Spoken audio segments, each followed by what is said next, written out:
Hello everyone, my name is Mary Kate Prisco. I am a sophomore Communication Sciences and Disorders major with minors in linguistics and psychology. For this presentation, I have decided to speak about anti-Semitism in France. I have chosen this topic not only because of my own personal fascination, but because of its relevance worldwide, for these violent acts against Jewish people are not centralized in Europe. First, I will talk about the history of anti-Semitism. Many believe that anti-Semitic behavior began at the time of the Crusades. The Crusades were ancient holy wars between Christianity, Judaism, and Islam over the city of Jerusalem, the city where all three religions began. From 1095 to 1492, thousands of Jews were massacred in one of, if not the longest, war in all of recorded history. The next largest spike in anti-Semitism was in the late 1930s and throughout World War II. Hitler's Third Reich persecuted and killed Jews throughout the early 1940s, killing 6 million Jewish people from all across Europe in Nazi concentration camps. For most of this tumultuous time, France was under German rule, which had long-lasting effects on France's treatment of Jewish people. The final piece of history I will be speaking about is that of the Israeli and Palestinian conflict.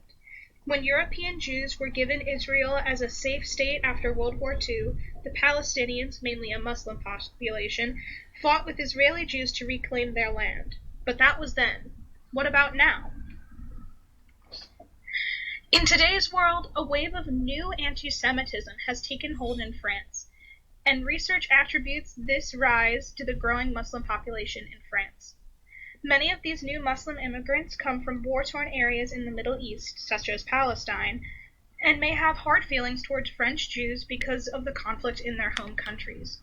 This possibility, however, does not excuse the fact that in 2017, nearly 40% of radical acts of violence were committed against the Jewish people. German historian Günter Jeckelli stated in a New York Times article that there is a kind of norm of anti-Semitism, of viewing Jews negatively. But why is that the case?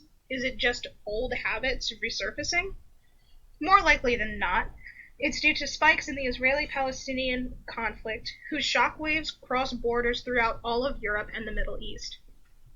Despite a multitude of research of the French population proving that a lot of violence is caused by those Muslim populations, the French government hesitates to display these findings as fact because they fear that it would create more conflict. Also, this issue creates a moral and political dilemma for France's government in and of itself. There is a tenet in French law that prevents this accusation due to the fact that all citizens under French law cannot be categorized by religion, race, or socioeconomic status. This prevents the government from getting to the bottom of the issue and leaves French Jews with little choice but to relocate to safer areas.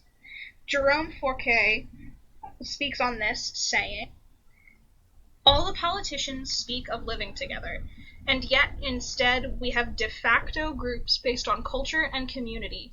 Yet to recognize this is to recognize the failure or breakdown of the French model." Basically what he's saying here is that since the French government isn't able to localize the problem, they aren't able to do anything about it. Without any action taken by the French government, many Jews have fled from cities to suburban areas, away from persecution by fellow French citizens. About 50,000 Jews have even relocated to Israel due to the fear of violence in France. Despite the seemingly bleak situation, there are people who want to help Jews feel more comfortable in Europe. After Jewish cemeteries were defaced with swastikas in early 2020, a group of volunteers in Alsace, France, decided to bond together and try and dissuade this behavior. They call themselves the Guardians of Memory. This group of 20 volunteers helps take care of the 67 Jewish cemeteries in the region.